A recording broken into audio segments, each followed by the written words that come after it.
So let's start with surfacing the easy data first. So we're going to make ourselves a component that displays this data. Actually, no, let's just put it in app first, and then we'll break it out into a component later so that we can take baby steps. So the easiest way possible to surface this data is just within app. And so if you want to scroll down to the component there, so within this render method that we've got on our app component that's got the hello Zac currently written in it, do you want to take out hello Zac? All right. Or you can leave the paragraph behind if you'd like. Okay. The P. Cool. And then within that, you can So you want to so curly brace is a good way to start. And then do you just want to do data dot? Well, it's the thing that we've got up the top there. So we're going to reference the JavaScript value on that object, and let's do it for title. Oh, you know what? Yeah, there you go. Cool. Title. Yeah, excellent. And then, so when you put things in curly braces in JavaScript, in JSX, what that does is it evaluates anything that you put between the curly braces as JavaScript, and then it pumps the result of that back out into the JSX. So what this is going to be doing here is it's going to take the JavaScript value of data.results.title, which is currently, what is it, Deadpool 2015 number 28, and put that into your paragraph tag. So if you hit save and then that should recompile, and then we should see on the app. Do you have any errors there? Let's find out. Let's see here.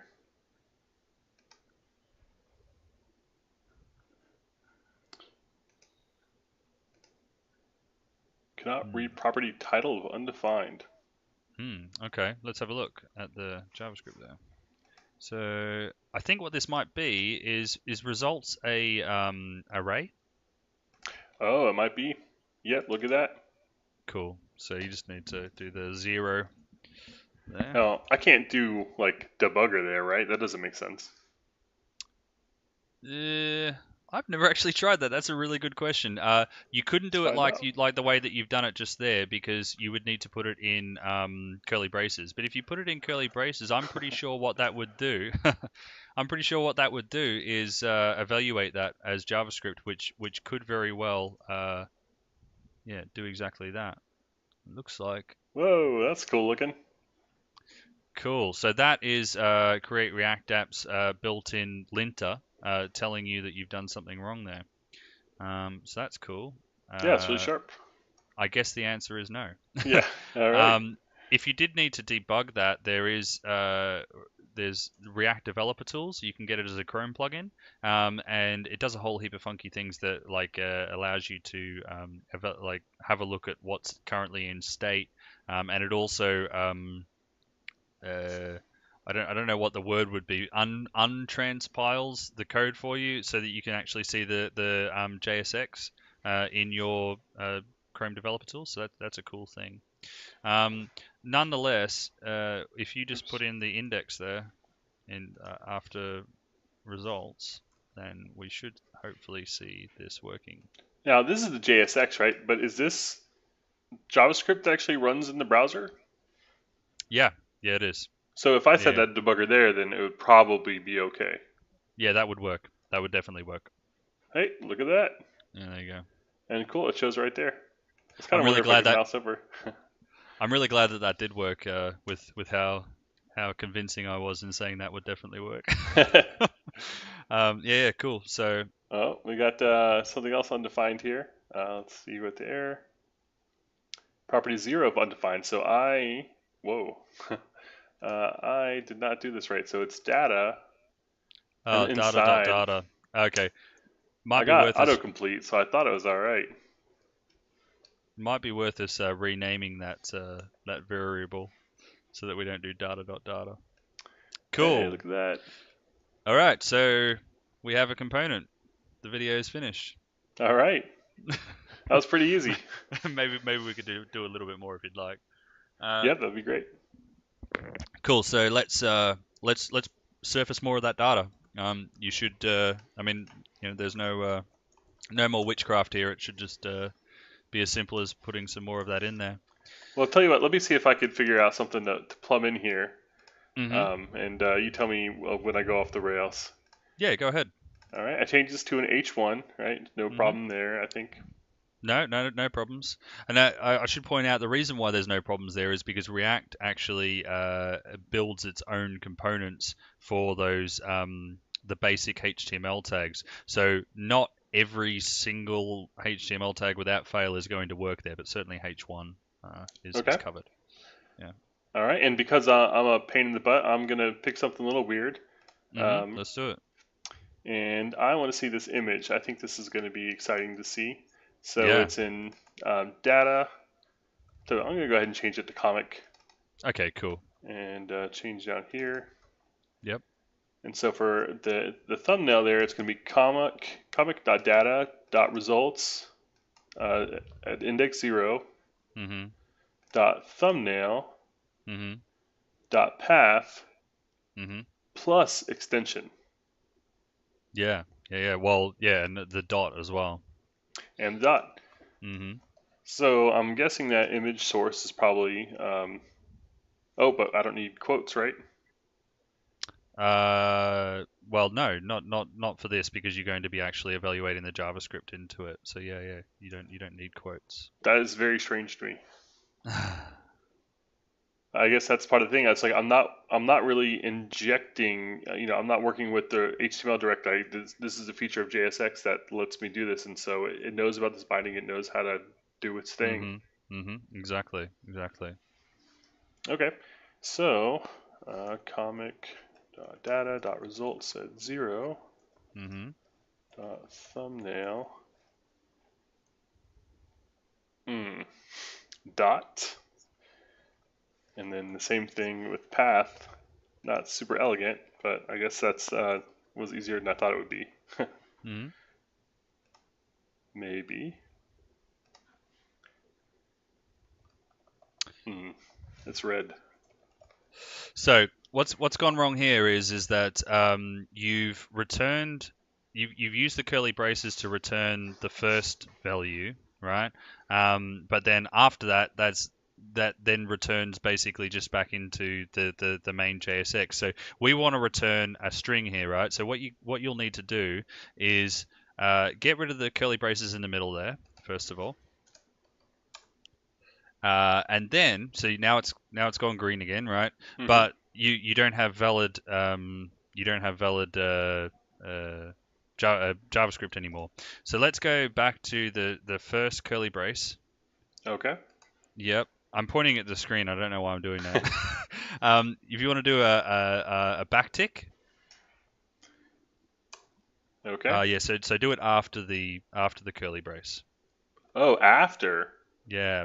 So do a backtick there. And a single tick, not a double? Yeah. So, but an actual, like, I think you've used an apostrophe there. So, like one of the slanty ones. Yeah, there you go. Oh, wow. And then do a dollar. And then do a curly brace. And then put another curly brace at the end of thumbnail. Okay. Yeah. And then skip over that. Yeah, dollar. And then, yep. And then another curly brace at the end. Okay. Yep. So you need another one. Another curly Another brace. curly brace. Oh, right. Okay. Yeah, But no back tick? yeah, you do need a backtick after the path. So just after path. So move Just that after back. path. Yeah. There you go. Uh, Sorry. Yeah, no, you had it right in between the curly braces, actually. Yeah. Code was got there helping in me the end. out there. One delete was deleting both of them. Okay, so what we're actually doing here is, I'm not sure if you've seen this. This is the template string code concatenation in JavaScript. So you will have seen a similar sort of thing in C#. They introduced that in 5, didn't they? Was it Is 5? that interpolation? Yeah. Okay. So that's what we're seeing here. So what we've done is we've just used the path and extension one after the other there. I'm not sure if those paths are correct though. Is it? I think we go to thumbnail.path and then thumbnail.extension. Yes, that is totally Yeah, correct. Thumbnail yeah, dot path, and uh, I guess I just made that up. yeah. Okay. Cool. So that looks to me like that might work. So yeah, well, I mean we've just Whoa. all right. So we might need to do something about the CSS to resize that. Sure. But yeah, the theory is sound. Yeah. All right. That was really nice. And all right. Before we do the CSSing, I did have one other question. Mhm. I wanted to ask. I hate this big long chain here. Is Mhm. there like a temporary variable or something I could set so I don't have to keep doing this big long thing? You could do that, yeah. So as you mentioned earlier, before that return value up there, you've just got plain old JavaScript. So what we could do is define a variable there. So if you wanted to, yeah, and then we could get like just the thumbnail path, for example. So yeah, you want to use a const there Okay. rather than var, and then go ahead and yeah. So what we could do is we could use a concept in from ES6 called Destructuring. Um, so what you could do is if you put that thumbnail, so you got const thumbnail currently. If you put curly braces around that thumbnail, Curly braces around that thumbnail. yeah, This thumbnail? yeah, that one. All right. And then after the equals, if you put in comic.data.result 0, so basically all the way up to thumbnail. Okay. Yep. And then so what that's actually going to do is it's going to create a constant variable called thumbnail with that's populated by the value of thumbnail off that results there. So actually you need to get rid of the thumbnail at the end there. So if you so you just want to have it as results. I think I might have led you astray there. So yeah, so that's going to grab the thumbnail property and create you a thumbnail variable called thumbnail that you can use locally. So now you can get rid of everything before thumbnail there, and you can have thumbnail.path and thumbnail.extension. Okay. I still don't quite get what that bought me. It seems to me like that would be the same as say getting rid of these braces and having thumbnail at the end here. Is it Yeah. just a should like a bit of sugar for that? So the reason why that's going to be valuable is a little bit further down our development path because what you can do is put a comma in those curly braces and do another one and then it'll create another thing and it'll create and you can destructure that way you can grab a whole heap of things and you can see that being used if you go up the top of this page. What you'll see how you've got React and then components, so you can do that as well. So that grabs the entire React package and puts it into a variable called React, but then it also grabs just component and makes you a component. So yeah, there's funky ways that you can use destructuring to make your code Man, that's nice. You should nicer to make a read. video on destructuring. Yeah, well, it's going on the Trello board. All right. Definitely. All right, cool. So yeah, let's have a look and just make sure that's still working. If you've saved that. Yeah. Give it a little refresh just to make sure. Cool. So yeah, let's do some CSS real quick and just make that a little bit nicer too. Okay. I don't know about Okay. how you usually do stuff, but I tend to just kind of whoa try stuff in the browser first. That's exactly Uh, how I do cool. it. Let's see here. Whoa. I don't know. How big you thinking? Yeah, that looks fine. I mean, so to give you some context here, what we're going to be doing with this is we're going to turn these into elements that are going to go into like a searchable list thing that we're going to build. Okay. So we kind of yeah about that size maybe maybe a little bit smaller. Okay. Yeah, make it like 150, 100 thereabouts. Yeah, that looks good. And then what we can do is we can put all the data like next to it on the right there, and then that'll look cool. Okay. Um, so yeah, I mean, do you wanna go ahead and put that together real quick? Just put the data next to the image there, and Yep. And let me that'll tell look you pretty good. how I would normally go about doing this. I Okay, would cool. basically go and kind of put like a class on this image somehow, something Mhm, like, mhm, comic thumbnail or something. But mhm, mhm. is there anything fancy I could do instead? No, nothing fancy. What you do need to know though is if you have a look 2 lines up there, you'll see class name.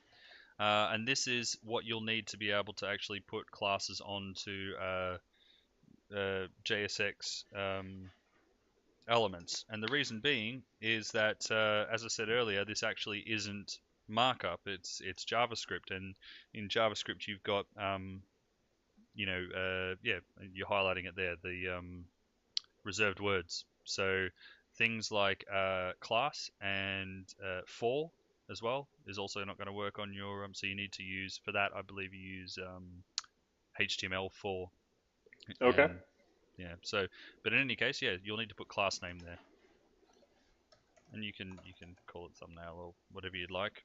And then once you've put that in there, you can go into app CSS and put in a selector.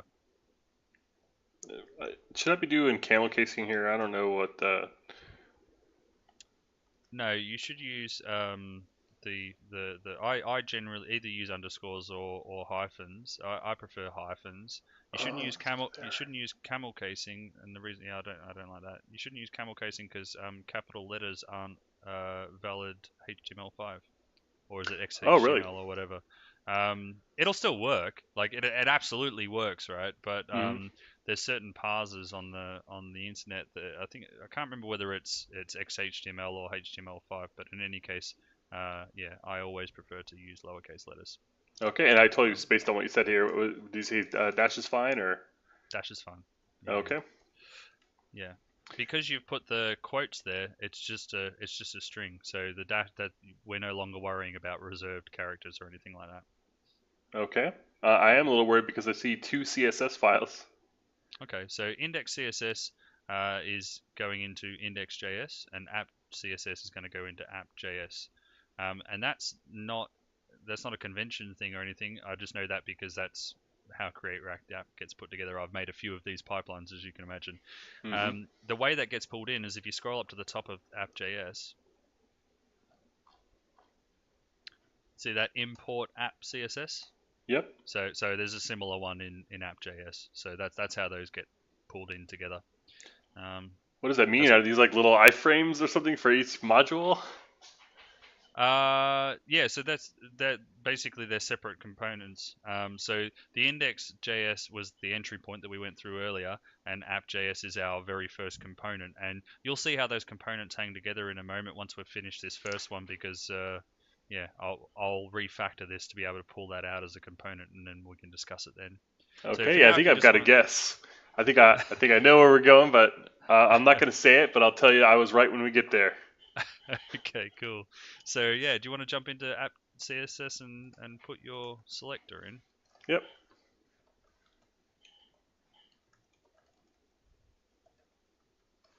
Cool. All right, so we'll just give it a refresh and we'll make sure that's worked. Okay. And let me just do a little view page source here. I was kind of curious about this. Hmm. Yeah. So that's very interesting to me. So I guess the stuff is kind of injected after the fact, and it just sends that HTML file over as is, right? Yeah, I mean, you can see at the bottom there you've got a script to bundle JS, and that's what Webpack spits out. That's got all your React and all that kind of stuff. But I mean, React is a JavaScript framework, no different to jQuery. And if you think about all the things that jQuery used to change when you made yourself little responsive templates, it was the same principle. So yeah. Well, cool. Hmm. All right. Yeah. And why is this spinning? That's kind of weird. It's the watcher.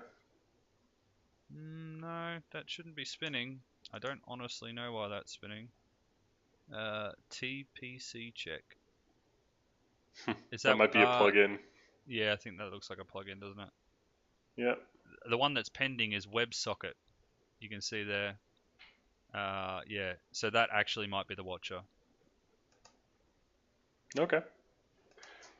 Okay, But nothing to worry about for now anyway. if we give it a refresh and kind of look at it, we can see that it's got that the class name on there, comic Cool. thumbnail, and we see the class there. Yeah. So it took. Hmm. Excellent. Cool, cool. All right, so let's just surface the last parts of data that we want to surface here, and then we should be ready to rock and roll making